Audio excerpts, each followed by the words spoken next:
It is a truth universally acknowledged that a single man in possession of a good fortune must be in want of a wife. However little known the feelings or views of such a man may be on his first entering a neighborhood, this truth is so well fixed in the minds of the surrounding families that he is considered as the rightful property of some one or other of their daughters. Hello everyone, my name is Daria, and welcome back to my channel. And about 4 years ago now, I started a series on my channel that I dubbed Battle of the Austen Adaptations. And it is after what is nearly a 2-year-long hiatus that I have returned to deliver the penultimate installment in this series, the Battle of the Pride and Prejudice Adaptations. Pride and Prejudice is the blueprint for what is now known as the enemies to lovers trope that is so well loved by so many readers, audiences, etc., and has remained such a staple in the romance genre for so many years. For anyone who is unaware, Pride and Prejudice, and actually a lot of Jane Austen's novels, utilizes the marriage plot. And essentially what this means is that you have two characters whom, by falling in love and by getting married, somehow speak to and resolve societal ills. So in the case of Pride and Prejudice, we have Darcy, who is a very wealthy land-owning gentleman, and Lizzie, who is considered middle class of the time. And by Darcy and Lizzie coming together, falling in love, and getting married, they are not only overcoming the individual issues that plague their relationship, but the larger societal issue of classism, if that makes sense. When it comes to the question of what makes a good book-to-screen adaptation, I feel like so many people have different priorities. For example, is fealty to the novel the most important thing? Is the most important thing to simply capture the essence and the feeling of the novel more so than exact plot points and dialogue? It really depends on who you ask. I kind of liken it to picking the best Shakespeare production of one of his plays. How is anyone meant to determine what the best production of Hamlet is? Everyone has different standards, has different qualifications. Every single production is going to be highlighting different themes from the play. Every single actor is going to bring something new to that role, a different interpretation, and a different way of performing that role. Who is to say who did it best? I say all this because I want to be clear about my criteria going into ranking these adaptations. For me, my love for this story goes beyond Darcy and Lizzie's romance. Of course that is so important, okay? If you can't get that right, then why bother making an adaptation?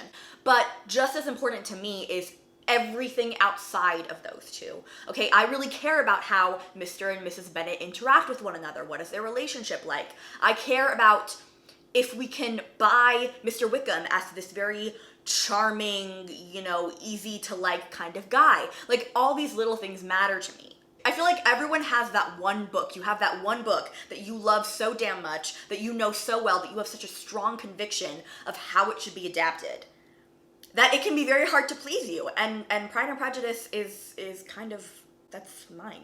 I also want to clarify very quickly that in this video, I am only ranking like pure adaptations, not retellings, not modernizations, not, like fanfic continuations like Death Comes to Pemberley, just the straight-laced adaptations, okay? So coming in at number 5, we have the 1967 miniseries. And I feel like anyone who has watched previous installments of my Battle of the Austen Adaptation series knows that I have my qualms with 60s and 70s productions of Austen because they are very stagey. I will also say that unfortunately, any enjoyment I could have had watching this series was severely impacted by the fact that there is no quality rendering available of this series. I searched high and low. It is unavailable for streaming or on DVD. I was only able to watch it because of a very grainy and poor quality version that I found on YouTube.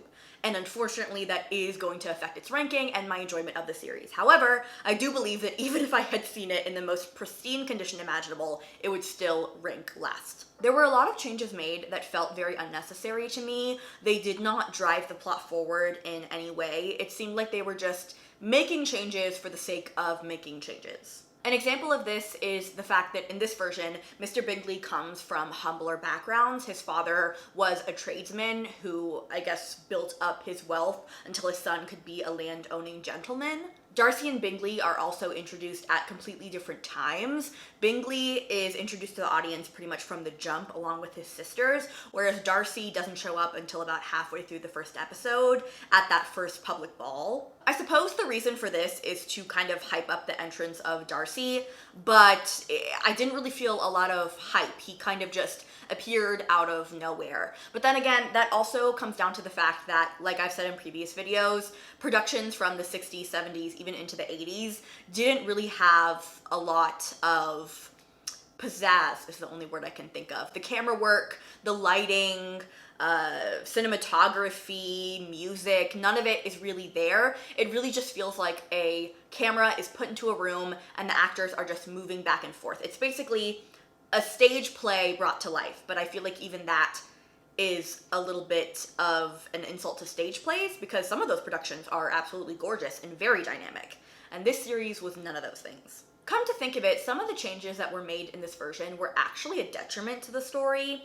I'm thinking particularly of the first ball. Everybody knows very infamously that Darcy sees Lizzie and says that she is not tolerable enough to tempt him, and that is kind of the only interaction, if you could call it that they have during that first ball. And it's not until a bit later at another ball where Sir William presents Lizzie as a dancing partner to Darcy, and he actually says that he would like to dance with her, and this is a big moment. However, this big moment loses its poignancy and importance in this version because at that very first ball, Sir William is offering up Lizzie as a dance partner and Darcy is expressing his desire to dance with her. I would say that there's only one change that they made in this version that I actually liked and think was a benefit to the story and furthered the plot, and that is when, by the way, I have to say, in this version, this is another totally random change that they make for no reason. They change Georgiana Darcy's name to Georgina, and I could not tell you why.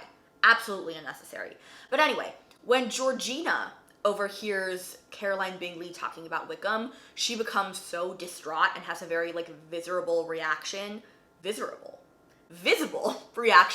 to the mentioning of his name, and I thought that that was actually really well done because in other versions, in a lot of versions, she kind of has no reaction at all or just kind of is surprised to hear his name, and I feel like with all that she went through with Wickham, this more emotional reaction makes more sense. The only actor in this entire cast who I believe deserves a shout out is the actress who played Mrs. Bennet. I thought that she was wonderfully theatrical and over the top. Mrs. Bennet is the kind of character where you can go all out and it only services the character and makes her even funnier. So I really enjoyed her. Another aspect of this production that really brought its quality down for me was the fact that it was so fast-paced. It was made up of about 5 or 6 half-hour, if that, more like 25-minute episodes, and so we were rushing through a lot of scenes, through a lot of character development and plot points, and you could really feel that.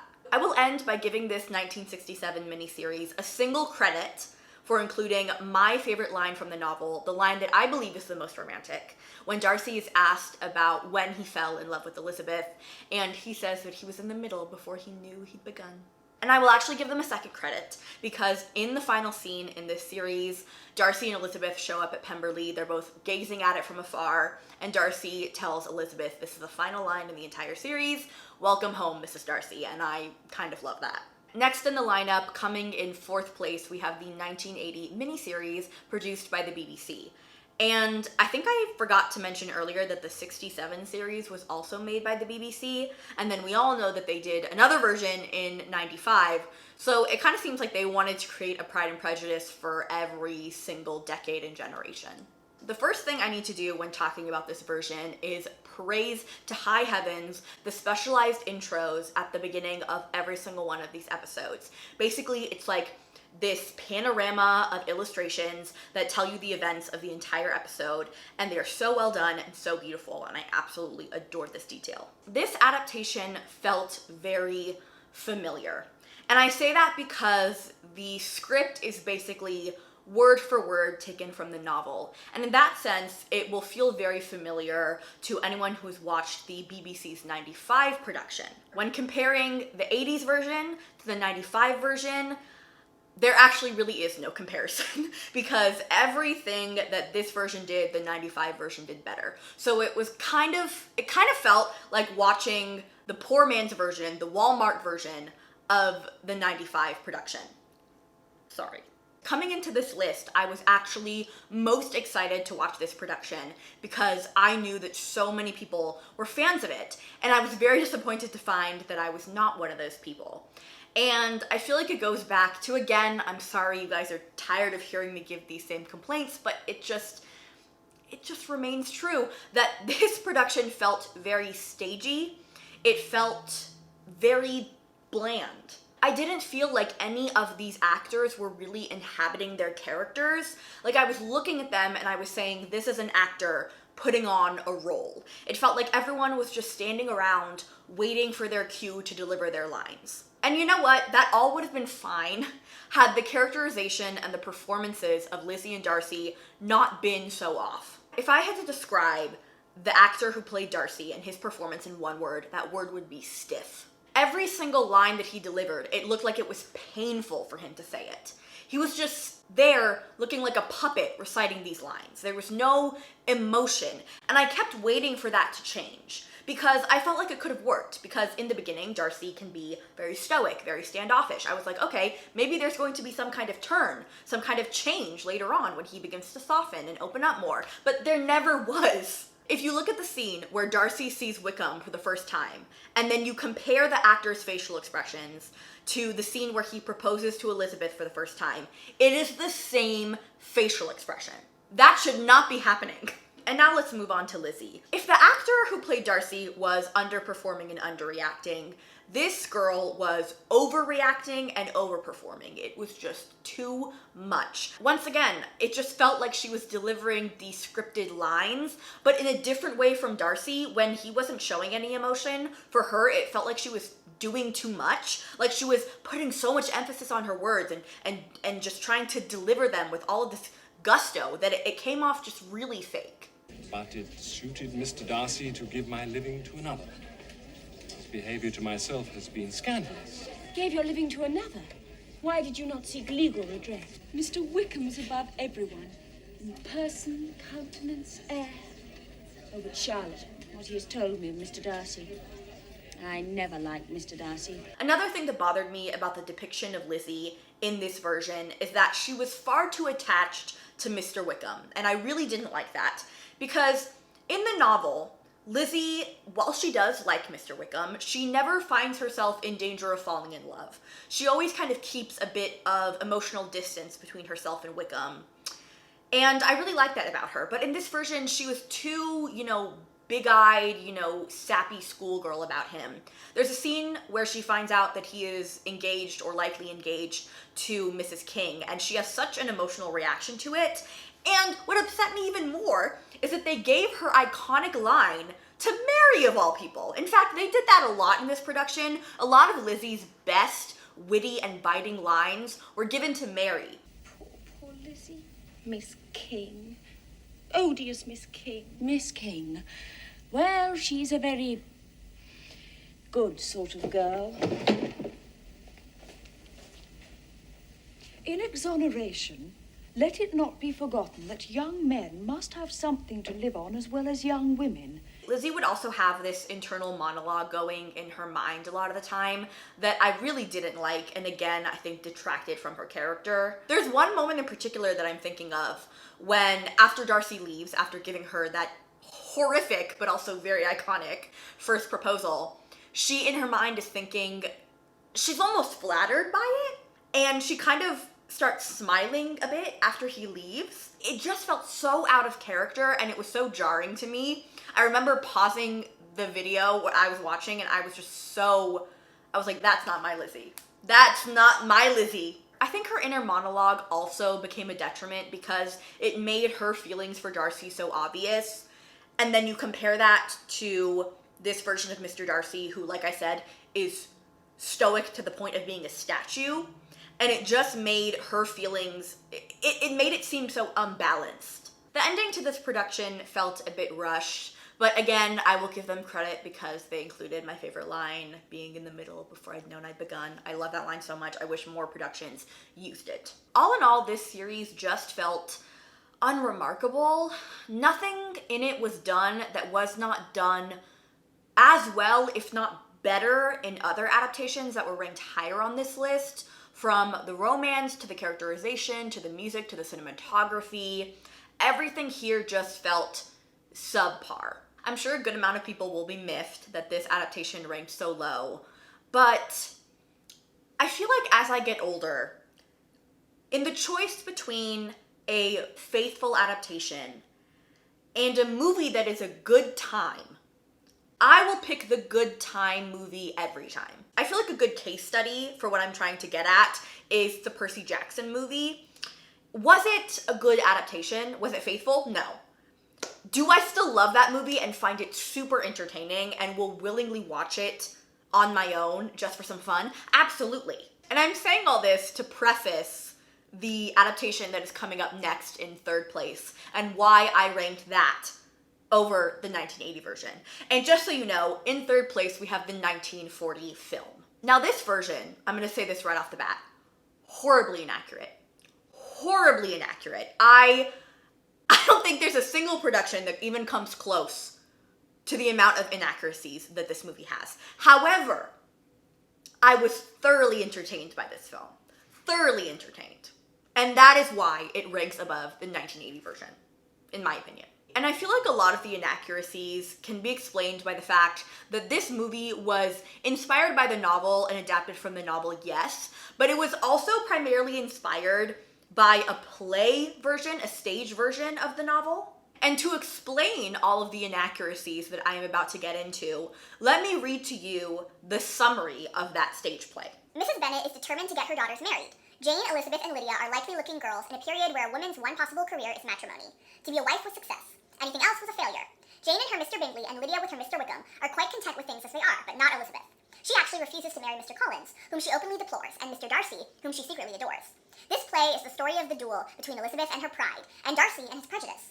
Each gives in before the evening is over, and pride and prejudice meet halfway. So, as you can tell from that summary alone, we are not even in the ballpark of accuracy, okay? The Venn diagram of Pride and Prejudice, the novel, and this play version, they don't cross, they're in different rooms. They live in different houses, different neighborhoods, different zip codes. Anyway, let's get into this movie and how bonkers it is, okay? At some point, I stopped taking notes on all of the changes because there were too many, and I just sat back and I let this movie play and I just enjoyed the ride. And that is how you have to go into this movie, okay? This movie is fan fiction. And you just need to enjoy it as if it's that. And then you will have a ball, trust me. Not only is the plot severely changed, the costuming, the setting is completely off. We are not in the Regency era at all. We are in 1830s America, basically. Also, I need to get this off my chest, and I should have brought this up for the 1980 version, but I cannot accept, I refuse to accept a blonde Elizabeth Bennet. I refuse to accept it. It is not real to me. Jane is a blonde. Lizzie is a brunette. That is it. I don't care that Austen never actually described what Lizzie looked like. That is just how it is. There are things that are true about the world that we cannot change, and Lizzie being brunette is one of them. Because this is a film adaptation, and we only have about 2 hours to 2 hours and a half, I believe, to tell this entire story, we are gonna move quickly. A lot is gonna get cut out, and then you add in all the things that were changed from the original, and again, you're seeing Pride and Prejudice fanfic come to life. Before we hit the half-hour mark in this movie, Darcy is already showing interest in Elizabeth despite never meeting her or speaking her. Wickham is introduced from the get-go, and Wickham and Darcy already have their first icy meeting at the very first ball in the film.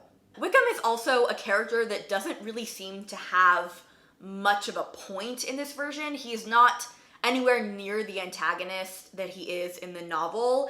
He's also not nearly as charming or cunning as he is in the novel and other versions, so it kind of makes you question Lizzie's judgment and intelligence by believing him so quickly when, upon first speaking to her, he is just telling her his life story and all the ways that Darcy ruined his life. Darcy in this version, like I mentioned a bit before, is also far more agreeable, far more amiable, as someone in the Regency era might say, and his interest in Lizzie is there from the start. He's not trying to hide it. And Lizzie also very quickly comes to invite his attention and is bantering and flirting right back with him.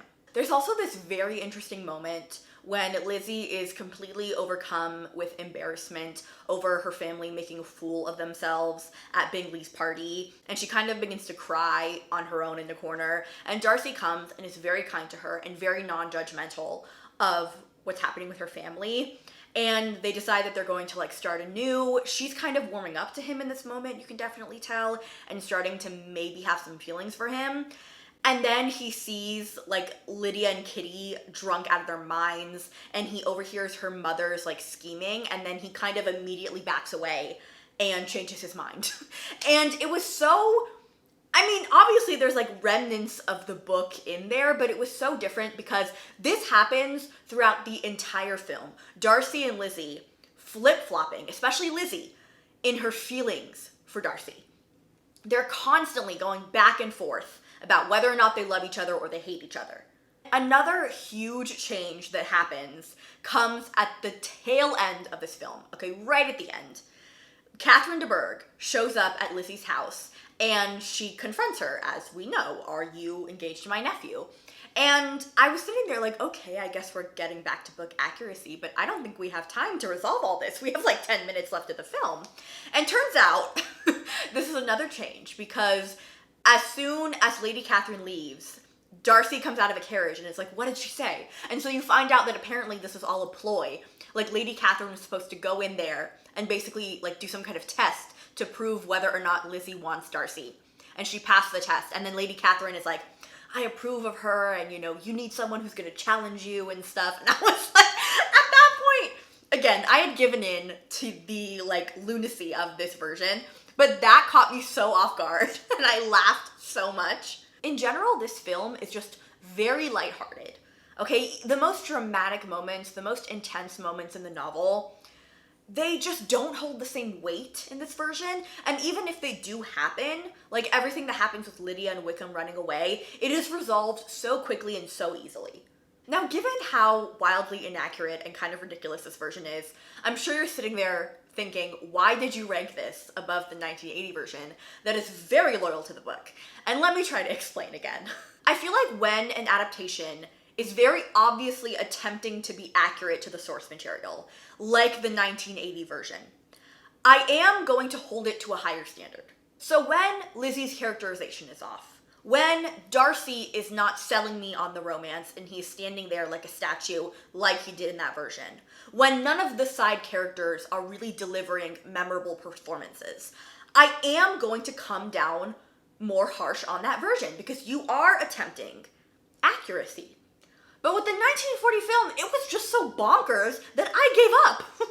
I gave up and I just enjoyed it for what it was, and it was entertaining and I had a great time watching it. So yes, when it comes to the battle between third and fourth place, 1980 versus 1940, I chose entertainment value over accuracy. But I hope that you will forgive me because I'm going to get into the next two rankings where I basically did the opposite. So that being said, our runner-up in second place is the 2005 film adaptation. I feel like it is not at all hyperbole to say that this is the internet's favorite movie. Hands down, people love this film. And I won't lie, for the longest time, I didn't get it. But having recently rewatched it, I get it more now. This film is undeniably stunning. It is a gorgeously shot, scored, and made film. It's like, this film is an experience more than it is a story, if that makes sense. One of the things that I am just completely in awe about when it comes to this film is the camera movement, because, and this might not be an original observation at all, but I'll go ahead and say it anyway, because for me it was an epiphany. The way the camera moves through space in this film is perfection itself, because it perfectly mimics Jane Austen's writing of free and direct discourse. For anyone who is unaware, with free and direct discourse, you are largely in a third-person POV, but then you very easily slip into one person's first person POV, and then back to third person, and then into another person's brain. You are constantly flowing from one perspective to the next. And I feel like the camera in this film moves in that exact same way. The scene in particular that encapsulates this so well is at the Netherfield Ball in Bingley's home, where we're following one character, and then we flow, another character enters the scene, and then we're following them. We're constantly moving and shifting different perspectives. It is exactly like Austen's writing. It is Austen's writing put to the film medium. It's incredible. I am just, I gobsmacked. Love this. Cannot praise this enough.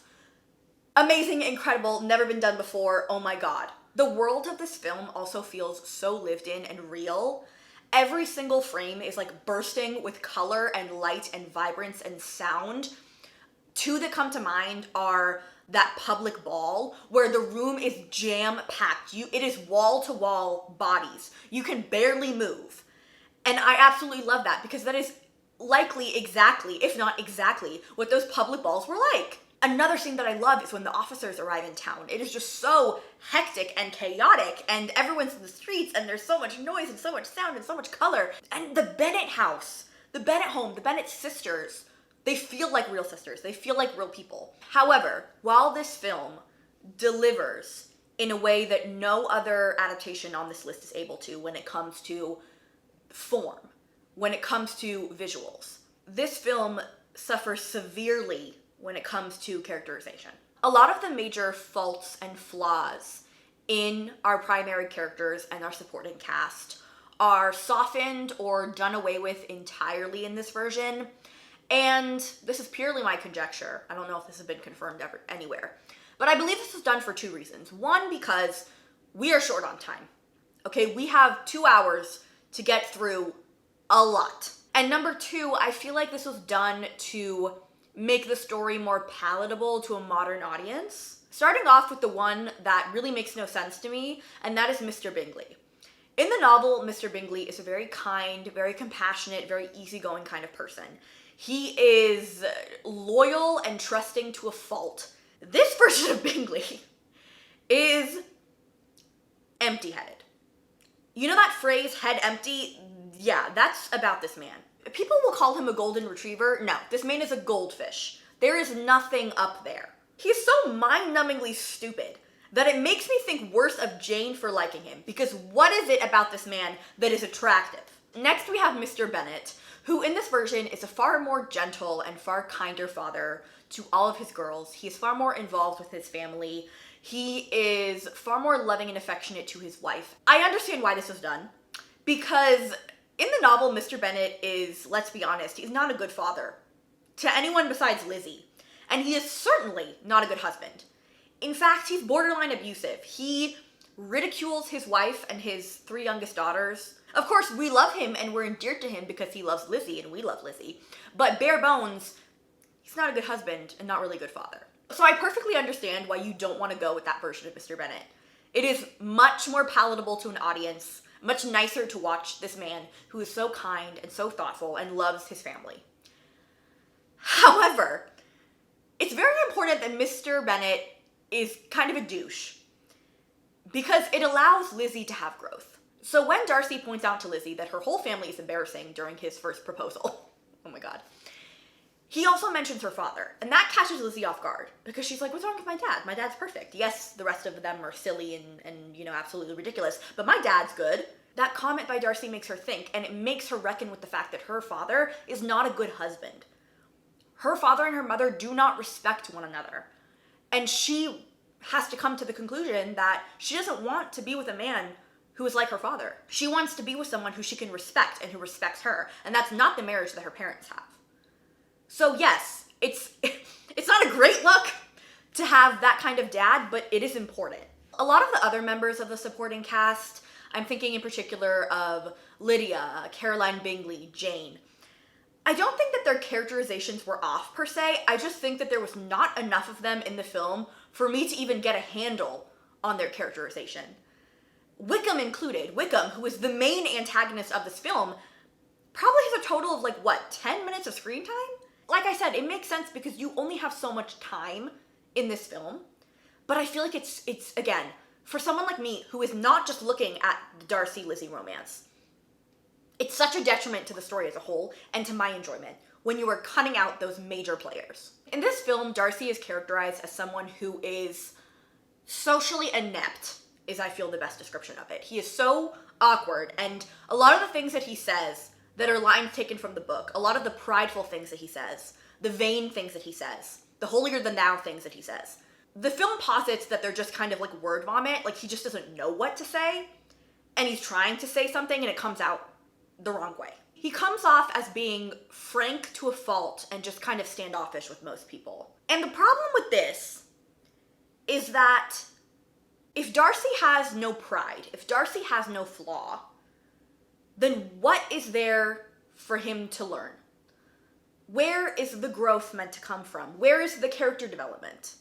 You are unable to have character development if you do not have flaws to begin with. His flaw is literally in the title. Darcy is a prideful person who thinks himself so much better than everyone else, who believes that no one else can live up to his impossible to meet standards. And no one can curb his pride because of his social standing. So it just grows and grows and grows. Softening Darcy, I feel like, also ruins the enemies to lovers dynamic that he and Lizzie have. Once again, I'm going back to palatability and timing. I don't think in 2 hours you have the time to really show the scope of their relationship development and the slow burn that is their relationship. I also feel like an audience is really not going to warm up to a Darcy who is as prideful as he was in the novel at the start. I don't think you're going to be able to get the audience to hold your hand and walk with you as you try to make that Darcy into a man who an audience can fall for in that short amount of time. Lizzie, I feel like, never truly hates Darcy in the way she does in the book. If you look to that first proposal, she is far too receptive. Like, yes, they yell at each other, but there's a certain sexual and romantic tension in that scene that should not be there. At that point, Lizzie hates his guts. Like, she hates that man so bad, so why is she allowing him to breathe near her mouth like that? Like, why is she looking like that? I get that it's hot, and I get that there's tension, okay, but like, in my head, I'm just sitting there like, she's supposed to hate him. Most of the gripes that are to be had with this film is due to its runtime, which isn't even the film's fault. Do you know what I would pay? Do you know how many organs I would give up to see even a 3-hour, a 4-hour, a 6-hour miniseries with this cast, this stacked cast? Do this story justice, the full length? Do you know what I would give? There's one last thing I want to mention before I move on to my top pick, and that is the fact that no one on this earth will ever convince me that the final scene is anything other than cringy. Saying Mrs. Darcy, whispering it over and over again while kissing her face, no. It is totally fine if this is your number one pick. I understand. It is the internet's favorite movie. Everybody loves this movie. I get it. But I will not let you sit there and let you gaslight me into saying that that scene is anything other than cringy. Absolutely not. I will not accept that. I can accept a lot of things. I will not accept that. Defend this film all you want, but not that scene. And finally, in first place, the top spot goes to the indescribable, the unbeatable, the unmatched, the best to ever do it, the 1995 BBC production. Before I dive in and explain to you why this adaptation reigns supreme for myself and so many others, let me slip into something a bit more comfortable. Much better. I know a lot of you are rolling your eyes. I know a lot of 2005 stans are clicking off. You're tired of hearing us 95 stans talk about how great this version is and it's so book accurate and the 2005 version sucks. I promise you, I'm kind of gonna do that. But I'm not gonna condescend because unfortunately I feel that 95 people are too quick to condescend to 2005 stans. And in the end, don't we all love the same thing, Lizzie and Darcy? There's no need to be divided, sisters. Let us come together. So I can tell you why 95 is better. I'm gonna say right off the bat that nostalgia plays a huge factor in which Pride and Prejudice version you're gonna like the most. And I am going to name my bias, okay? I have been watching this BBC production since I was like 8 years old. Every year, my family puts it on at Christmas time. We watch the whole thing start to finish. I have been in love with Colin Firth's Mr. Darcy since I was a child. So, yes, I have my bias, but I'm also right, and I'll tell you why. If I had to summarize the difference between the 2005 adaptation and the 1995 adaptation, I would say this. The 2005 film is selling you an experience. The 1995 adaptation is telling you a story. The 95 version is so similar to 67, 80, 2005. I'm thinking particularly 67 and 80, the other BBC productions, because they all have the same script. They're all ripping straight from the novel, slapping that dialogue on a page and saying it. However, in this 1995 version, every single person is cast to perfection. There is not a single person in this adaptation who is not delivering, who is not firing on all cylinders, who is not completely embodying that character to perfection. These people are leaping off the page. Century-old pages. They're leaping off into this production and telling this story. There are a few specific shout-outs I want to give, but remember, everyone in this cast is a gem. From the character like Mrs. Gardner, who has like maybe 5 lines tops, all the way to Lizzie and Darcy. Perfection across the board. 10s all around. But I want to highlight a few people. Number 1 being Mrs. Bennet. This woman is so ridiculous, and she pushes it to the edge. Right to the edge. She's trapezing on the edge, and she is perfect in this role. I am never not laughing when she is on screen. No one has matched this level of theatricality and insanity, and I don't think anyone ever will. Next, I want to talk about Mr. Bingley. Mwah.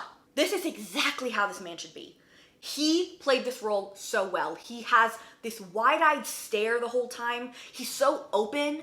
Like, you see his face and he's just always smiling. His countenance, his expression, like, this is exactly who Bingley should be. Someone who is so welcoming and kind to everybody. Like, this is a golden retriever. Next, we have our resident antagonist, Mr. Wickham. I hate this man, but I love to hate him in this version because he is so good at what he does. Charm, maliciousness, manipulation, he has it all down pat. Every single time I watch this version, despite knowing exactly who he is, I sit there and I'm like, I would fall for this. I would fall for this too. I'm no better than anyone else in this version. And finally, I want to shout out our other antagonist, Caroline Bingley, the OG pick-me. I hate this woman, and it is a testament to how well she is played that I hate her so bad. There's one scene I need to point out, and it's so subtle, it is so subtle, but it speaks to the professionalism, the complete understanding of character that is displayed in every actor. But I'm going to point this one thing out. When Caroline comes up behind Mr. Darcy and asks him about the fine eyes that he is staring at, when Darcy tells her that he is staring at Lizzie, you have to watch her neck. She does this little gulp thing. Like she can hardly believe it.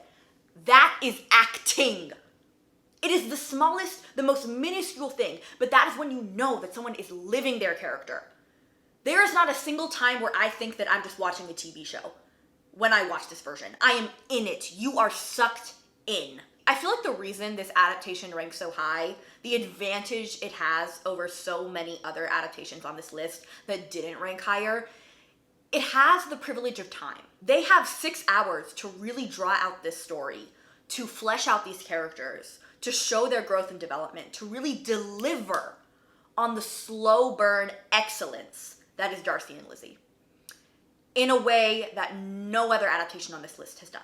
What I love so much about this version, and there are many things obviously, but the thing I love most is probably how right it gets Mr. Darcy. How well it understands him and depicts him. The 2005 film has kind of defined Pride and Prejudice. It surpassed the novel in a way. What I mean by that is I feel like everybody thinks of Darcy as how 2005 Darcy is portrayed.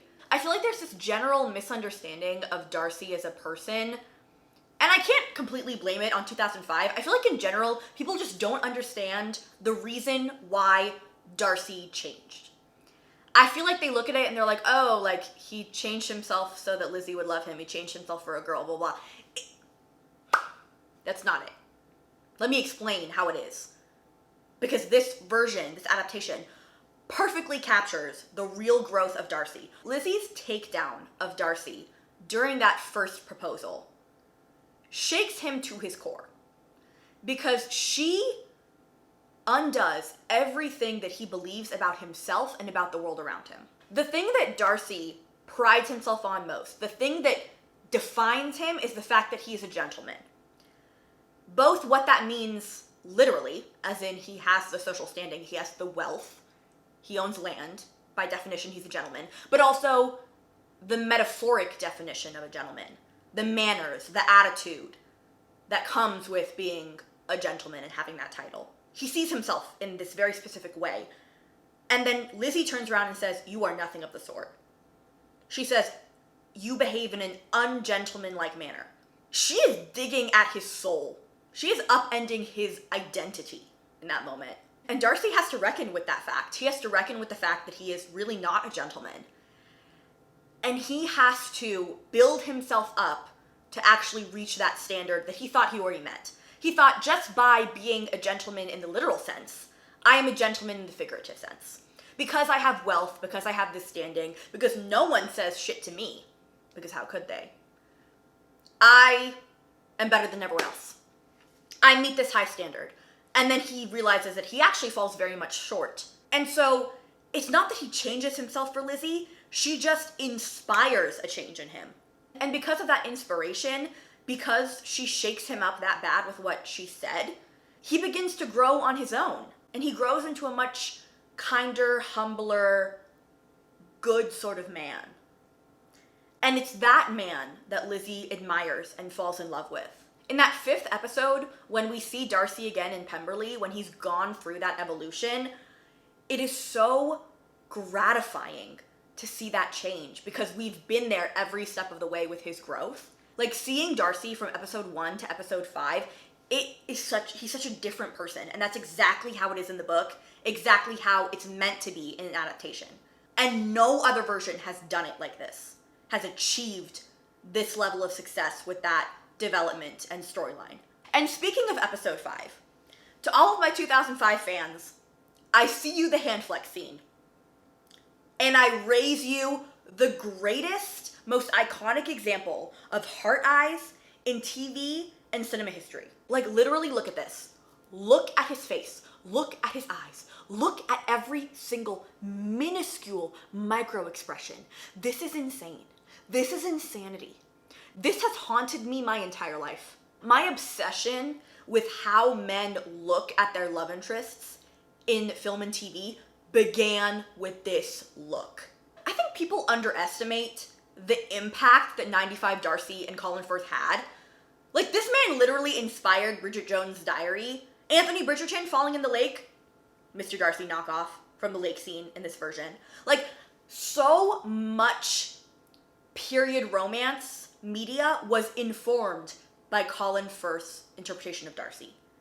Like, you want to talk about a blueprint? He's it. I will say, however, that the 95 production is definitely not without its faults. Watching it back recently, I was kind of trying to look at it with a more objective eye, as much as I'm capable of, this one being my favorite. And there were 3 things that really stood out to me. Number 1 being the very weird moments of what I call ghost Darcy, where Lizzie will kind of think back to something Darcy said and she'll like see a floating head of him, and it is so weird and very just cringy, and I don't like it at all. The second flaw in this production, in my opinion, is the fact that we don't get enough time with Darcy and Lizzie as a couple. And like I said previously, you have the luxury of time with this production, and yet I feel like they didn't utilize it quite as well as they could have, because we're kind of just fed this epilogue of Darcy and Elizabeth getting married, and it just didn't feel like enough, especially after such a long slow burn of their relationship in this version. I wish we could have had more of their happier moments like we saw in the novel, where there are multiple times when they're going on these long walks and talking to one another, and then, you know, he says that amazing line that I love so much. I just wish that we'd gotten more of that. My final and my biggest qualm with this version is how long it spends focused on these balls. We are standing there watching all of these characters dance for far too long. It is boring, it is distracting, we are wasting precious time. I know that we have a lot of it, but we should not be spending it just watching all these secondary characters and at times background extras dancing. To any skeptic out there who is unsure about watching this version, who thinks it's going to be boring, who is tired of having it shoved in your face, 2005 stands, I know, just try it. I promise you, every single person who I've introduced to this version who has seen the movie, maybe even loves the movie, has watched this version and not only liked it as much as the film, they like it more. Like, not a single person have I heard a complaint from. Like, I promise you, just give it a try. Also, 2005 fans and 1995 fans, I feel like we need to put aside our differences and unite because we have a common enemy now. The 2026 Netflix Pride and Prejudice production is coming for all of us. Okay, we need to band together, sisters. We're about to have a mess on our hands. So recently, Netflix dropped 3 of their principal castings for the upcoming Pride and Prejudice adaptation that they're working on, and I was underwhelmed. The only person that I am the least bit excited to see on the screen as one of these characters was Olivia Colman as Mrs. Bennet. I think she would kill that role. However, the actors who are playing Lizzie and Darcy, it's a different story. It's a different story. And I feel like my disappointment is, I was going to say twofold, but it's actually manyfold, if that's a word. My first issue comes with the fact that I really wanted to see new upcoming talent be casted in this show. And so I was disappointed to see faces that I've seen so many times over and over, especially in British productions. And my final issue with this casting, particularly of Lizzie and Darcy, is the fact that I was really hoping for Netflix to continue with their tradition of colorblind casting. I was really looking forward to the potential of seeing a woman of color play Lizzie. Honestly, the main question I have with this production is why? Why? Why do we need it? Because I really don't see anything that this version can do that is different from any other versions that we saw before. You know, if you really want a book-accurate portrayal of this novel, then go to the 95 series. If you want a fun, whimsical, entertaining, experience you could get swept up in, go to the 2005 movie. If you want a bonkers reimagining of what this movie is that is going to keep you on the edge of your seat, watch the 1940 film. And I actually think that they do have the chance to do something new and fresh with this version, but I have my doubts about whether or not they're going to do that. Let me explain. I think all of us remember the mess that was the Netflix version of Persuasion. I have a video tearing it to shreds, and I fear that Netflix may have missed the point about why so many people were angry with that version. The film just thoroughly misunderstood its main character. And in fact, in my video, I said that the format of that film, of a heroine speaking directly to the camera, of having these quick, biting remarks, that is absolutely Lizzie Bennet. And I think that if you had taken the concept of Persuasion 2022 and applied it to this Pride and Prejudice remake, you could make something interesting and new. And I would actually love it. However, I saw this one promotional video that was being done to sort of announce the cast, and it sounded like what they were really going for was this very, straight and narrow, faithful to a T adaptation. Be honest with me, is it going to be like one of those modern retellings with iPhones and matcha lattes? Please don't tell me that Mr. Darcy is going to use the word Riz. Oh, it's a faithful adaptation. Oh, thank God. And like I said, that's been done before. That's been done 3 times by the BBC. And in a sense, I do understand this desire to introduce Austen to a new generation. I get that. However, I just have a feeling based on the casting that we've seen, based on the concept that they're going for, it just seems like a lot of the same. It doesn't seem like they're bringing anything new. It doesn't seem like they're doing anything different. And so that's what's disappointing. So those are my current thoughts on the Netflix adaptation from the little we've seen so far. I am always open to changing my mind.